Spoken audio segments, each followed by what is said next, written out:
I'm making chicken broccoli with wonton noodles a little differently than last time. There's the broccoli, and here are all the ingredients for the sauce. So we started with some frozen chicken nuggets breaded, some pot stickers.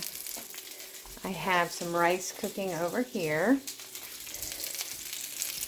There's the sauce, that the recipe, I followed the recipe for the sauce. And then I'm going to cook the pot stickers, and then I'm going to add the chicken and the sauce and these last items, and then it will all come together, and I will throw some broccoli. And that's what it looks like.